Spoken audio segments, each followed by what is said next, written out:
नमस्कार दोस्तों। Patients penile implant अपनी लाइफ बेटर करने के लिए करवाते हैं। अगर पेनाइल इम्प्लांट में इन्फेक्शन हो जाए तो ये पेशेंट और डॉक्टर दोनों के लिए बहुत स्ट्रेसफुल चीज़ है। पेनाइल इम्प्लांट इन्फेक्शन से लाइफ को तो कोई खतरा नहीं होता, लेकिन पेनिस परमानेंटली डैमेज हो सकती है। तो इसीलिए हम जब भी पेनाइल इम्प्लांट करते हैं तो सारी प्रिकॉशन लेते हैं जिससे कि पेनाइल इम्प्लांट इन्फेक्शन कम से कम हुए। हमारी सीरीज़ में पेनाइल इम्प्लांट इन्फेक्शन का रेट 0.5% है, मतलब कि हर 200 लोगों में से सिर्फ एक पेशेंट को ही इन्फेक्शन होती है। तो ये काफ़ी कम रेट है।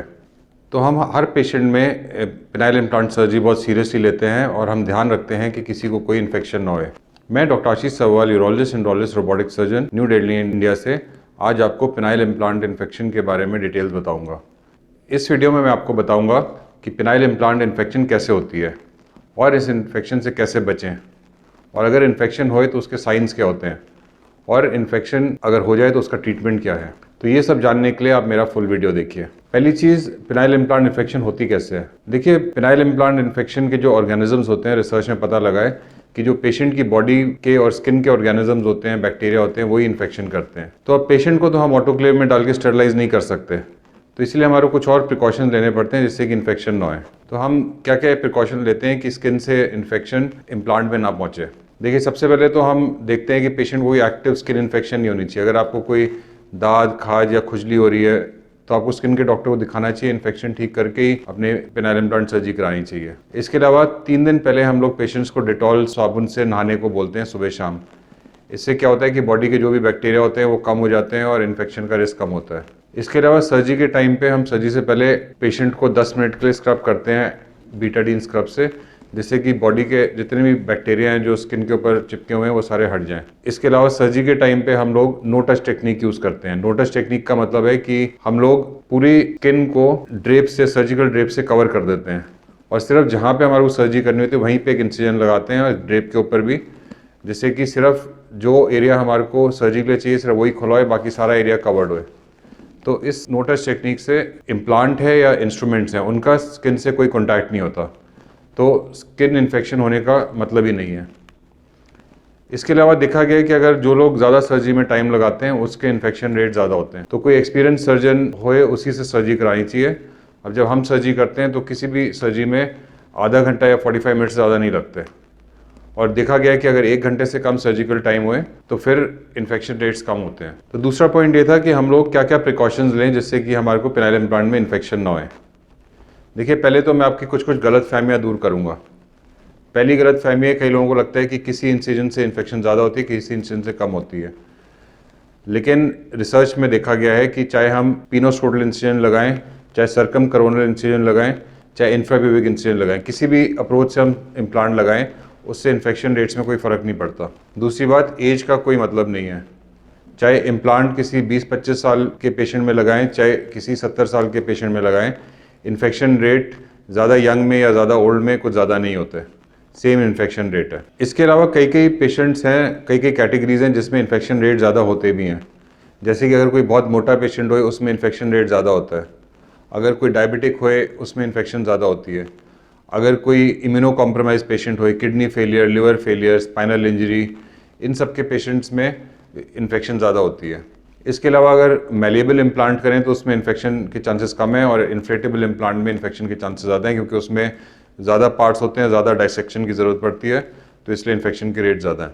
अब इसका ये मतलब नहीं कि कोई डायबिटिक होए या किसी को 3 पीस इन्फ्लेटेबल इम्प्लांट लगवाना है तो वो ना लगवाए क्योंकि उसमें इन्फेक्शन का रेट ज़्यादा है।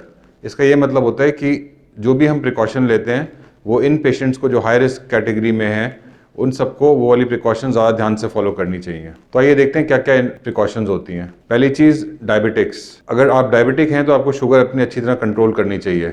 शुगर खाने से पहले या 2 घंटे खाने के बाद दोनों कंडीशंस में 200 से कम होनी चाहिए। अगर ये 200 से कम होएगी तो आपका इन्फेक्शन का रिस्क एक नॉन डायबिटिक के बराबर ही है। तो ज़्यादातर लोगों को तो मैं ये रिकमेंड करता हूँ कि अपना शुगर कंट्रोल करके मेरे पास आएँ।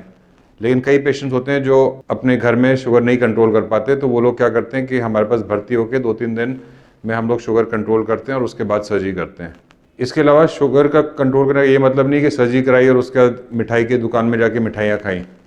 आपको शुगर सर्जरी के बाद 1 महीने तक कंट्रोल रखनी चाहिए, क्योंकि जो भी इन्फेक्शन का रिस्क होता है वो 1 महीने तक बना रहता है।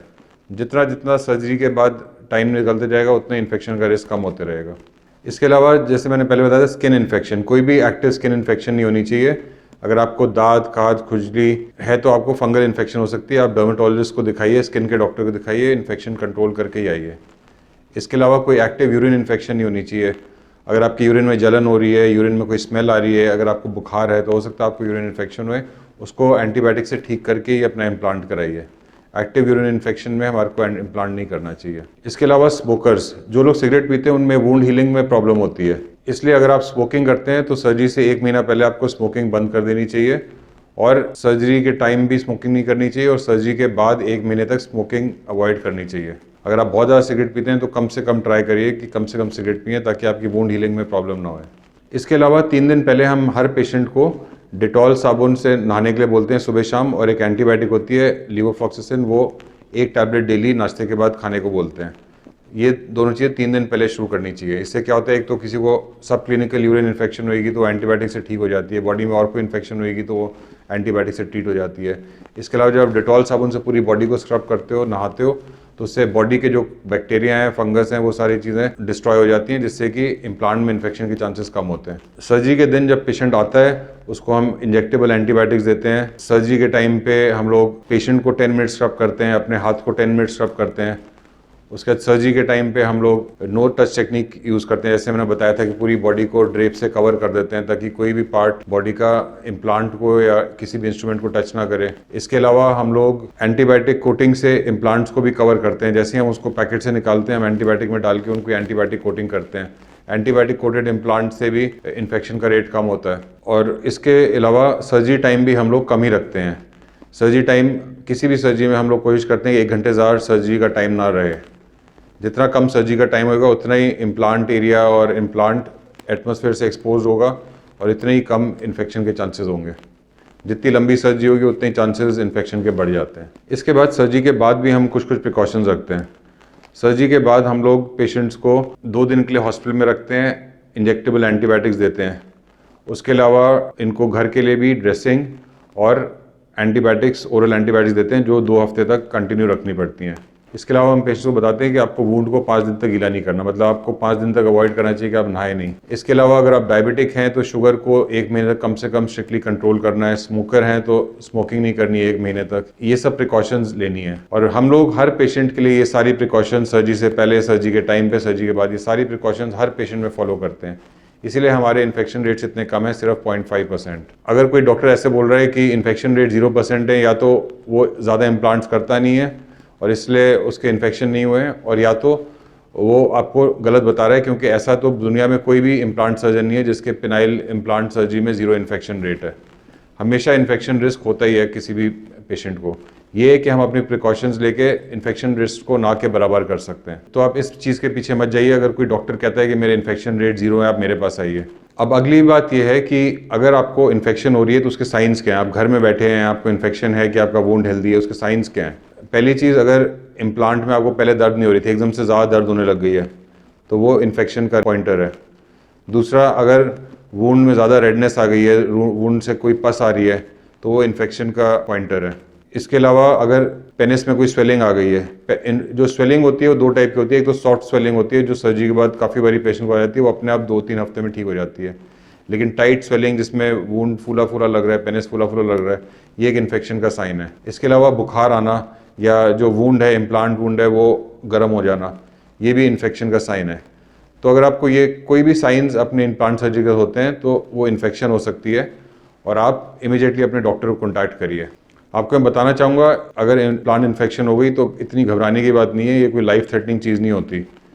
और ज़्यादातर इन्फेक्शन जो होती हैं सुपरफिशियल स्किन की इन्फेक्शन होती है। अगर आप टाइम से डॉक्टर के पास चले जाएंगे तो वो आपको एंटीबायोटिक्स शुरू करके, प्रॉपर एंटीबायोटिक्स स्टार्ट करके उस इन्फेक्शन को ईजिली कंट्रोल कर सकते हैं, और आपका सर्जरी साइट हील कर जाएगी और इम्प्लांट में भी कोई इन्फेक्शन नहीं होगी। सिवियर केसेस के अंदर अगर इम्प्लांट तक इन्फेक्शन चलेगी तो उसका एक ही तरीका है ट्रीटमेंट का कि इम्प्लांट निकालना पड़ता है। इम्प्लांट इन्फेक्शन लाइफ थ्रेटनिंग नहीं है, मैं फिर से बोल रहा हूँ। लोगों को लगता है कि अगर इम्प्लांट में इन्फेक्शन होगी तो हमारी जान चली जाएगी, ऐसा कुछ नहीं होता। लेकिन हाँ, अगर इम्प्लांट में इन्फेक्शन होगी तो इम्प्लांट निकालना पड़ता है, और इम्प्लांट निकालने के बाद पेनिस में फाइब्रोसिस हो जाता है, पेनिस श्रिंक कर जाता है। तो जो अगली सर्जरी होगी, जो हम कुछ महीनों के बाद करते हैं, एक तो वो सर्जरी ज़्यादा डिफिकल्ट होगी, और दूसरा उसमें रिजल्ट्स भी इतने अच्छे नहीं आएंगे क्योंकि पेनिस श्रिंक कर जाता है, साइज़ इतना अच्छा नहीं आएगा। तो हम हमेशा ट्राई यही करते हैं कि पहली सर्जरी ही बेस्ट होए और उसमें कभी इन्फेक्शन ना आए। तो दोस्तों मैं आशा करता हूँ कि इस वीडियो में आपको पेनाइल इम्प्लांट इन्फेक्शन के बारे में काफ़ी डाउट्स क्लियर हुए होंगे। अगर आप भी सोच रहे हैं कि आपको ईडी की प्रॉब्लम है और आप पेनाइल इम्प्लांट सर्जरी कराना चाहते हैं तो आप मेरे को ईमेल पे या व्हाट्सएप पे कॉन्टैक्ट कर सकते हैं। मेरा ईमेल एड्रेस और व्हाट्सएप नंबर नीचे डिस्क्रिप्शन में दिया हुआ है। धन्यवाद।